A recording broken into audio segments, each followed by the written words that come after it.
Į Pasvalio krašto muziejaus renginį, skirtą Lietuvos diplomatijos 20-mečiui, atvyko kraštietis, pirmasis Lietuvos ambasadorius Indijoje Petras Šimeliūnas. Aš nesu tas diplomatas, kuris po nepriklausomybės iš karto ėjo į diplomatinę tarnybą. Yra žmonių ir aš čia atnešiau tokių ir knygų, paliksiu muziejui apie Lietuvos diplomatiją ir filmų. Aš atėjau kažkur 95 metais. Ta prasme, aš tam tarpe, kadangi mano ta specializacija buvo užsienio prekyba, tai aš dirbau su prekyba. Tai su diplomatija mažai ką turėjau bendro. Maždaug apie 4-5 Lietuva pareiškė tokius tikslus savo įsibrėžė į NATO įstoti ir Europos Sąjungą. Ir užsienio ministerijoje kūrėsi Europos integracijos departamentas toks. Reikėjo labai žmonių ir viena iš tų krypčių buvo ekonominiai dalykai. Tai mane prisikabino į ministeriją, tuo metu Saudargas buvo, po to Gilys ministras, kad aš padėčiau būtent integruotis Lietuvą į Europos Sąjungą ir toje ekonominiai plotmėje šiek tiek. Petras Šimeliūnas užsienio reikalų ministerijoje dirbti pradėjo 1995 metais. Jis yra dirbęs Lietuvos ambasadoje Prancūzijoje, ėjo Seimo pirmininko ir užsienio reikalų ministro patarėjo pareigas, vadovavo užsienio reikalų ministerijos eksporto ir investicijų skatinimo departamentui. Lietuvos ambasada Indijoje savo veiklą pradėjo 2008 metų Liepą. Ambasadoriumi Indijoje Petras Šimeliūnas dirba nuo praėjusių metų vasario mėnesio. Šią šalį svečias apibūdino kaip sparčiai besivystančią, nors vis dar pilna didelių kontrastų. Tai labai besivystanti Azijos šalis ir kiti sako, tie, kurie buvo prieš 10 metų ir dabar atvažiuoja antrą kartą į Indiją, jau beveik jos nebepažįsta, nes darosi tokia dvilypė, yra ta senoji Indija su labai daug vargšų, ten išmaldos beprašančių ir taip toliau, bet yra kita Indija, kuri labai išsivyščius ir einanti stipriai į priekį ir su savo IT technologijom, ten yra labai, aišku, didelis tas skirtumas tarp labai turtingų ir neturtingų. Ir kas ta kalba mūsų, vis tiek ten gerai jautiesi to Indijoje ir čia pasaulietis yra poškai, žinot, turbūt, ir knygos dabar yra išleistas apie jį. Pirmas toks buvo lietuvis tyrinėtojas ir daug laiko ten leido Indijoje ir aprašė savo atsiminimuose tą Indiją, bet tą, ką jis rašė ir dabar yra didžiulis skirtumas. Dar gali rasti tos Indijos, ką jisai rašė, bet labai didelė dalis jau kita Indija yra. Ir iš tiesų ir Europos valstybės labai dabar atkreipia dėmesį į Azijos valstybės. Šiaip turistų labai daugėja iš Lietuvos, kurie vyksta į Indiją, kaip turistinė prasme, šiek tiek poilsinė. Pasak jo, Lietuvą žinantys indai pirmiausia pabrėžia, jog hindi ir lietuvių kalbos yra kilusios iš sanskrito. Prezidentė Grybauskaitė man davė Lietuvoje raštus, aš juos nusivežiau, laukiau pusantrų mėnesių, kada jų prezidentė priims Indijos, Indijos prezidentė priėmė ir aš jai daviau tuos raštus, kad aš oficialus Lietuvos atstovas Indijoje. Ir tada šiaip Indijoje tokia tvarka, kad maždaug 5 ambasadoriai susikaupė ir tada tuos raštus atiduoda su ją. Tokia ceremonija buvo ir po to visus ambasadorius 5 pakviečia prezidentę arbatai ir vyksta pokalbis. Labai įdomu, o tie ambasadoriai gali pasisakyti po 3-5 minutės, eilės tvarka, kada atvažiavai. Jeigu pirmiau atvažiavai, pirmas pasisakai, labai protokoliškai griežtai. Aš kadangi buvau 4, tai pasisakiau 4, po to dar Pranesėjimas pasisakė, man atrodo, žino ambasadorius. Ir tada prezidentės atsakomoji tokia kalba vyksta ir jinai pradeda nuo Lietuvos. Sako, aš Lietuvoje žinau gerai, sako, labai puikiai šalis, Aš sako, kai buvau studentė, studijavau sanskritą ir žinau, kad jūsų kalba labai arti sanskrito. Visi tie žiūri, ambasadoriai, ten tokias geras kalbas pasakė, kodėl čia nuo Lietuvos pradėjo. Suprantat, įsivaizduojate ten kiek. Ir tada tiem savo, iš užsienio ministerijos, kur buvo, jo žmonės sako, kokie čia buvo paskutiniai vizitai, jau net duoda suprasti, kad reikėtų čia kažkokių vizitų, pasikeitimų, bet aš niekur nevažiuoju, būtų gerai į Lietuvą pasikviesti, bet čia labai mažai kur važiuoja, tai mažai minčių. Greičiau mūsų vizitantai atvažiuos į Indiją. Tai ta prasme, ta mūsų bendra kalba irgi labai palengvina bendravimą su Indija. Petras Šimeliūnas, gyvendamas Indijoje, pastebi, jog šioje šalyje dar yra gana daug socialinės atskirties. Žmogaus padėtį visuomenėje pabrėžia ir toks veiksnys, kaip vestuvių puotos dydis. Turtingiausi gyventojai į jas sukviečia net kelis tūkstančius svečių.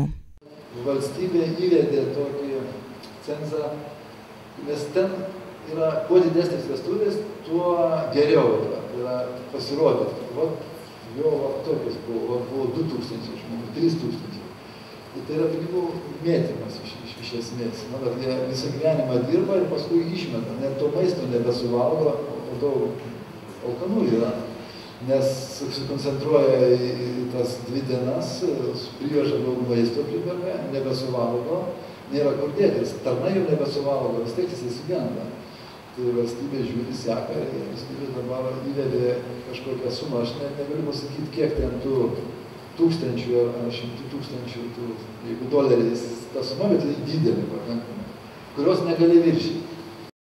Ambasadorius akcentavo, jog daugelis indų skursta, tačiau jų gyvenimo filosofija jiems padeda jaustis laimingiems.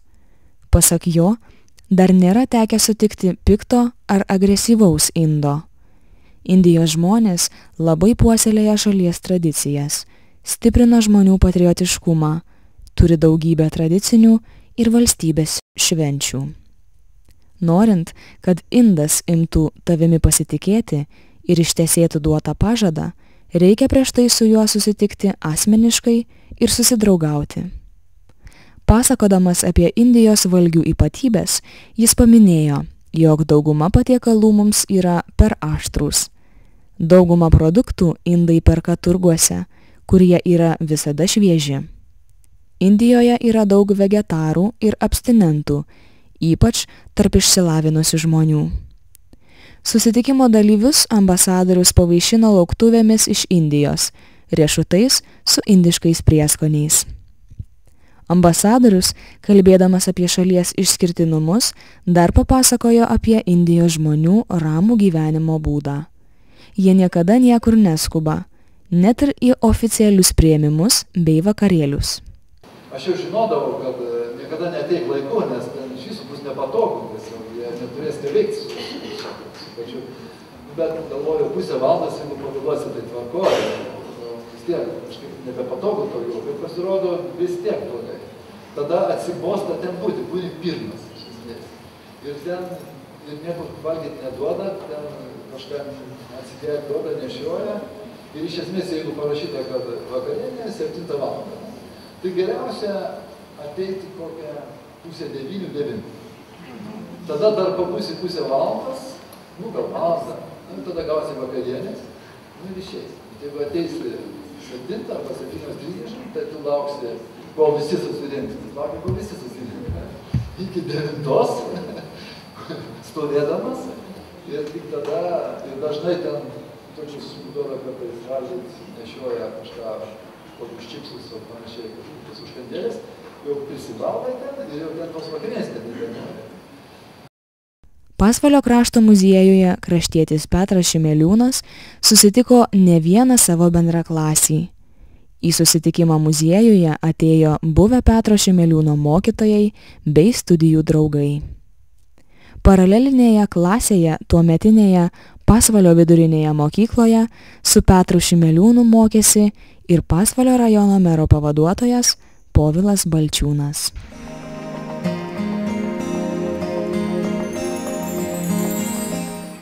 Pasvalio krašto muziejaus skyriuje, poetų Eugenijaus ir Leonardo Matuzevičių memorialinėme muziejuje jau 17 kartą pražydo poezijos žiedai, sukvietę į tradicinę poezijos šventę Krinčino Verdenes.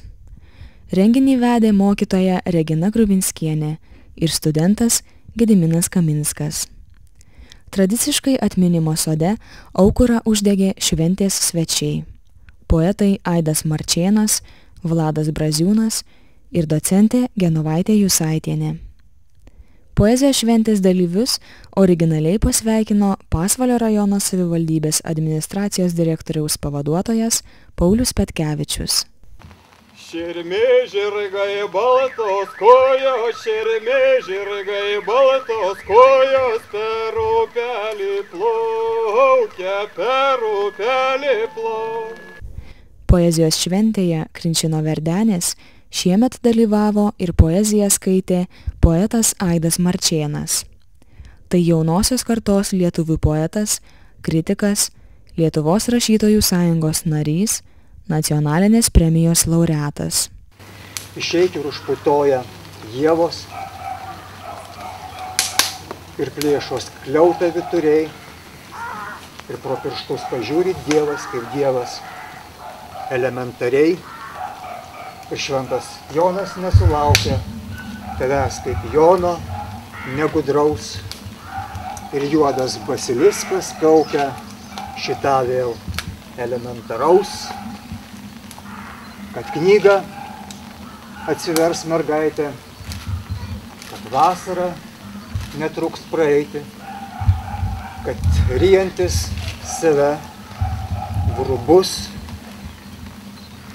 pats negabus išsisakyti, eilėraščiais pasaulį švyti, kad taip yra, kitaip nebus. Na va, atmintinai.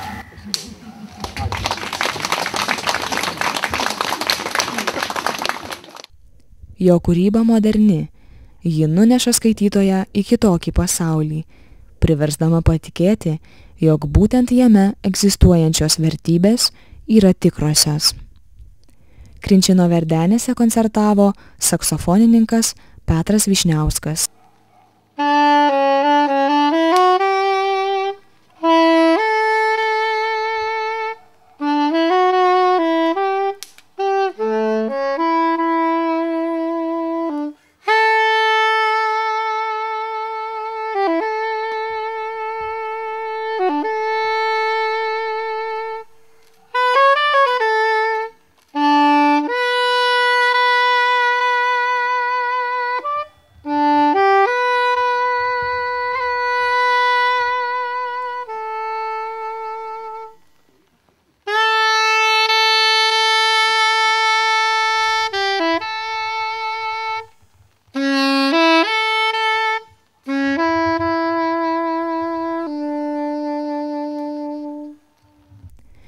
Petro Vyšniausko sopraninis saksofonas geba kalbėti, dainuoti, šaukti, raudoti, čiulbėti.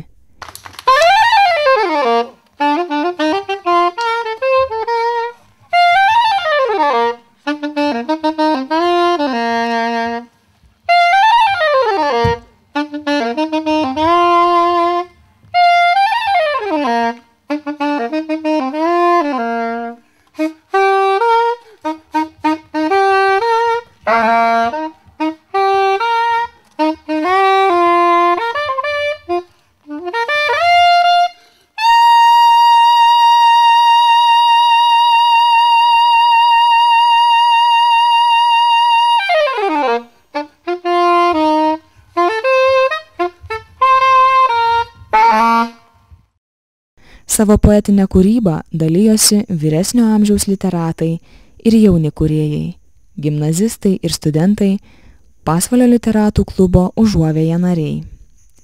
Krinčino Verdenėse su poezija jungėsi ir kiti menai. Buvo surengta meno kūrinių paroda. Savo darbus eksponavo Pasvalio Petro Vileišio gimnazijos jaunieji fotografai, vadovaujami fotomenininkės Aidos Dulkienės. Krinčino Verdenėse dalyvavo ir poetas, eseistas Alis Balbierius. Poetas priklauso ne tik rašytojų, bet ir fotomenininkų sąjungai, Lietuvos ornitologų draugijai, yra gamtos fotografijos fondo pirmininkas, aktyviai dalyvauja Lietuvos žaliųjų judėjime. Alis Balbierius yra išleidęs eilėraščių rinkinių, poezijos knygą vaikams, eseistikos ir publicistikos, knygose ir spaudoje. Poezijos šventės dalyvius pasveikino Krinčino parapijos klebonas Algimantas Petkūnas. Ir tas Verdenis tikrai tampa tokia prasminga atgaivos dvasios simbolis. Tarp šitų beržų, tarp visų šitų medžių, tarp pušų, tarp visko įsijungia ta dvasia ir galima čia tikrai poetiškai praleisti ne vieną valandėlę ir pasvajoti ir padžiaugtis ir įsigilinti į sielos gilumą, į tą žodį. O ta žodis tikrai išplaukia iš tų gražių minčių, iš tokių gražių troškimų, iš noro pabūti ir vienatvėj, turbūt ir vienatvėj čia labai gražu ateiti, pabūti vienatvėj, pasibraškyti, pasimastyti, įsigilinti ir ne vien tik taip žiūrėti tą muziejų, bet bebūti toj gamtoj. Ir kiekvienas tas susitelkimas tai yra tarsi istorijos prateisimas. Ir ta istorija tęsiasi.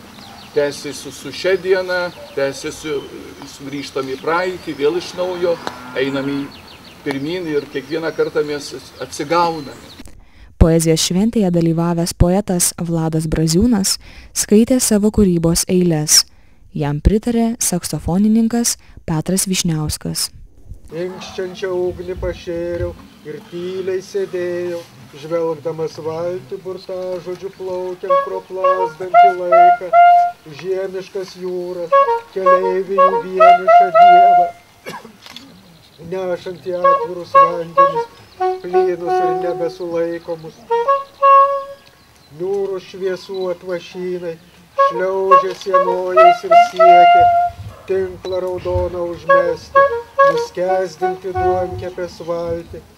Bet suliepsnojo pakluoniai beržynas ir sietas 7 žvaigždės atėjo šeimynos pakelti. Savo poetinę kūrybą dalijosi skirtingų kartų žmonės, vyresnio amžiaus literatai ir jauni kūrėjai, svečiai iš Biržų, gimnazistai ir studentai bei Pasvalio literatų klubo Užuovėja nariai. Norėčiau, kad užkluptų mus lietus, šiltas toks pavasarinis, ir apkabintų spindinčiais lašais, tekėtų mintimis, lakstienomis, krūtinėmis ir atgaivintų sielas mūsų užsnūdusias, pažadintų švelnumą, geismą mumyse. Stovėtume abu po tuo lietum šiltu, pavasariniu ir gertume lyg ryto rasą, meilę iš tulpės taurės sklidimas. Tradicinę poezijos šventę Krinčino Verdenės rengė Pasvalio krašto muziejus, Sėlių bendrija, literatų klubas Užuovėja ir Krinčino seniūnija.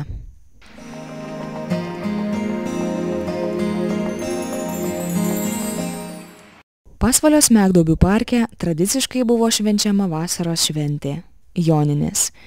Joje sulaukta vietinių saviveiklininkų kolektyvų pasirodymo. Į miesto kultūros centro organizuotą stilizuotą Joninių šventę susirinko šventiškai nusiteikę pasvaliečiai. Joninių šventės dalyvius tradiciškai linksmino Pasvalio kultūros centro bei rajono filialų mėgėjų meninės veiklos kolektyvai. Koncertą Smegduobių parke pradėjo Pasvalio kultūros centro kapela Svalia. Kolektyvui vadovauja Stasys Vitonis.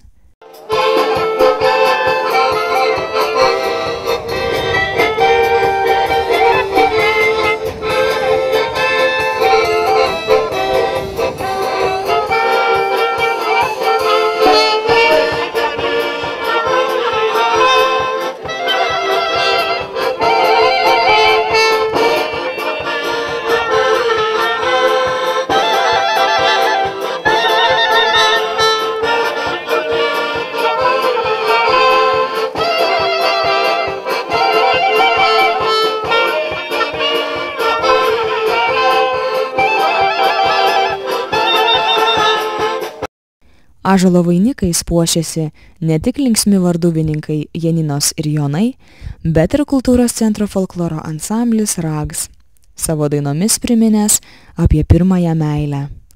Rags kolektyvui vadovauja Daiva Adamkavičienė.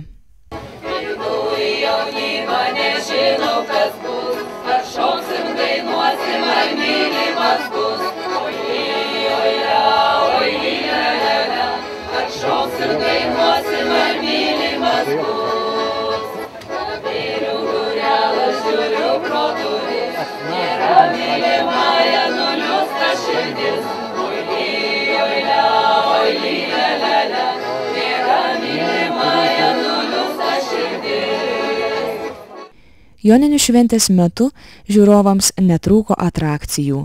Tiek jauni, tiek vyresni rankos taiklumą galėjo išbandyti strėlyčių mėtymo į taikinį rungtyje. Vyrai renginio metu varžėsi kilnodami nelengvą svarmenį ir energingai traukdami virvę. Nuotaikingą joninių vakaronę tęsė Mikoliškio kaimo kapela Apynėlis ir jo vadovė Rasa Andžiuvienė.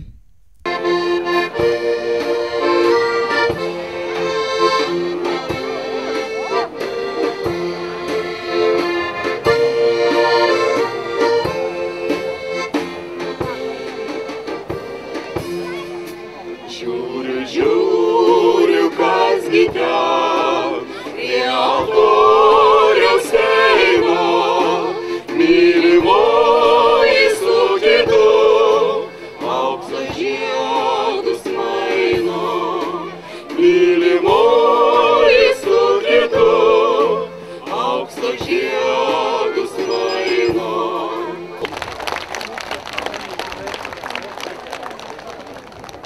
Pasibaigus koncertui ir įvairioms atrakcijoms, šventės vedėjos Daiva Adamkavičienė ir Vilma Stepanovienė supažindino su joninių tradicijomis ir pakvietė uždegti joninių laužą.